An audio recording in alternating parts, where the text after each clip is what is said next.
جب نبی صلی اللہ علیہ وسلم سے امہات مومنین سوال کیے، اللہ کے نبی اگر میں شب قدر کی رات کو پائی تو کون سی دعا کروں؟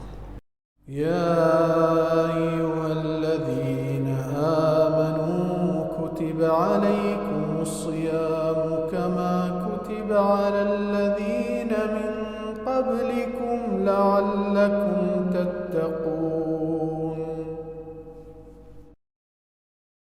الحمد للہ والصلاة والسلام علی رسول اللہ وعلی آلہ وصحبہ اجمعین۔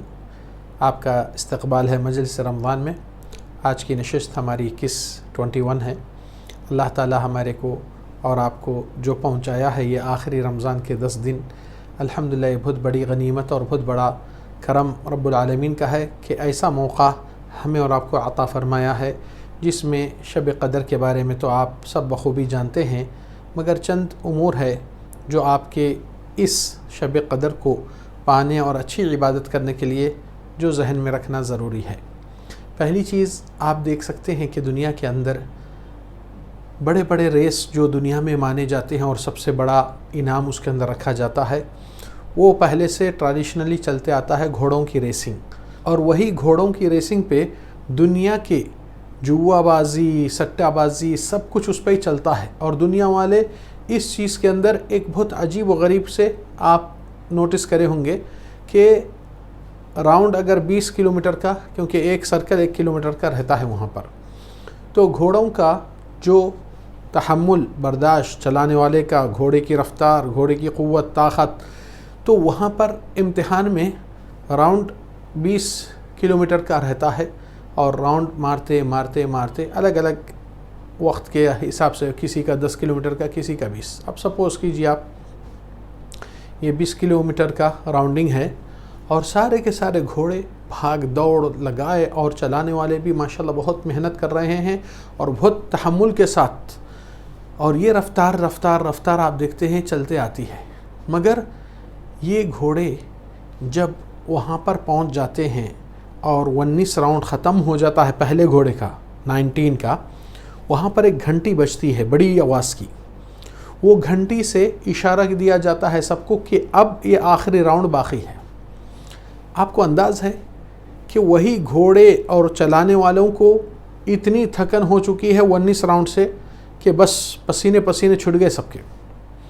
جب یہ 20 نمبر کی گھنٹی بج جاتی ہے 19 ختم ہونے کے بعد، آپ دیکھیں گے تعجب کی بات کہ وہی گھوڑے جو تھکے اور پسینے ہو گئے، اور وہ چلانے والے جو تھک کے کنسنٹریشن، دماغ، دل، توجہ وہ بھی تھک چکے ہیں، یہ آخری راؤنڈ میں ایسی سپیڈ نکالتے، ایسی تیزی نکالتے، آپ تعجب کریں گے یہ طاقت کہاں سے آئی ان کے پاس۔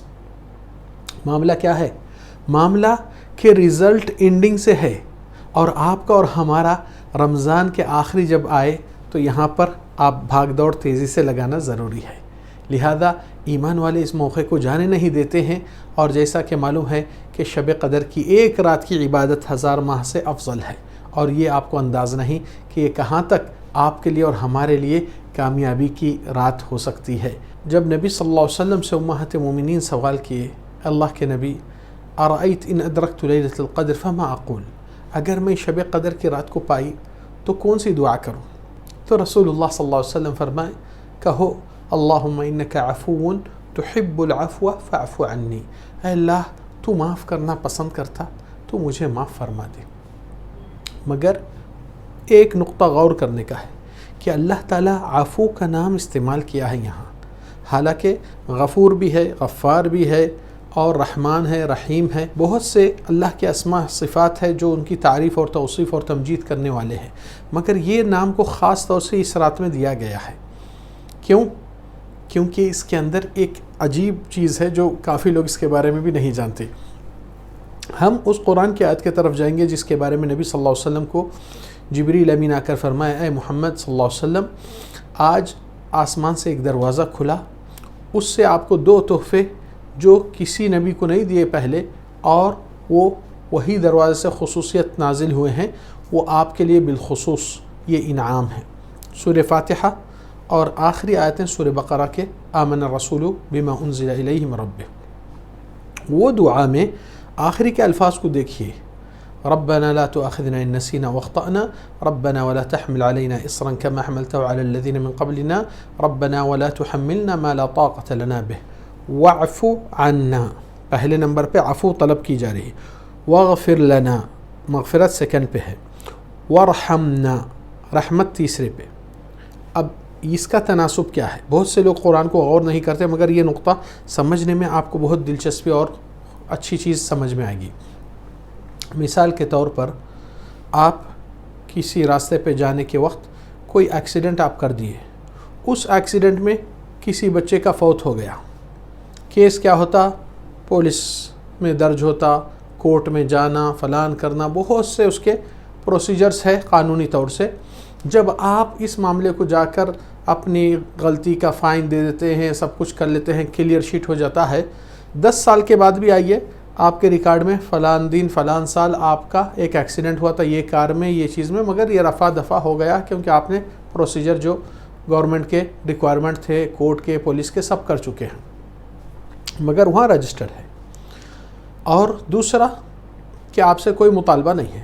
دوسری شکل یہاں پر آپ کی یہ ہوتی ہے کہ آپ کا نام و نشان رجسٹر میں ہے ہی نہیں. یہ کیا ہوتا کہ ڈیلیٹ ہو گیا رجسٹر سے. یہی عفو نامہ ہے. جب عفو مانگتے ہیں وَعْفُ عَنَّا، اے اللہ ہمارے اس گناہ کو کھاتے میں اور ہمارے اعمال نامے میں سے مٹا دے، یعنی کہ وہ کیے ہی نہیں. تو اگر عفو نامہ نہیں ہو سکا وَغْفِرْ لَنَا، اے اللہ اس کی مغفرت کر دے، درگزر کر دے اس گناہ کو. معاملہ پھر تیسرے نمبر پہ اگر مغفرت نہیں ہوئی اس گناہ کی، سزا ملنا ہی ہے، تو ارحمنا، تو رحم کر ہم پر. تو کہنے کا مقصد کیا ہے کہ اللہ تعالیٰ سے عفو کے نام سے جو مانگتے ہیں یہ دعا، بالخصوص کہ اللہ تعالیٰ آپ کے کل کے دن قیامت کے روز اعمال نامہ میں یہ گناہ منشن ہی نہیں ہوتا ہے. تو کتنی بڑی قریبی معاملہ کامیابی کا ہے. اس دعا سے کبھی محروم مت ہوئیے اور یہ سنت کے مطابق عمل کیجیے. اللہ ہمارے اور آپ کے ساتھ عفو کا معاملہ فرمائے. وصلی اللہ وسلم وبارک علی نبینا محمد وعلی آلہ وصحبہ اجمعین.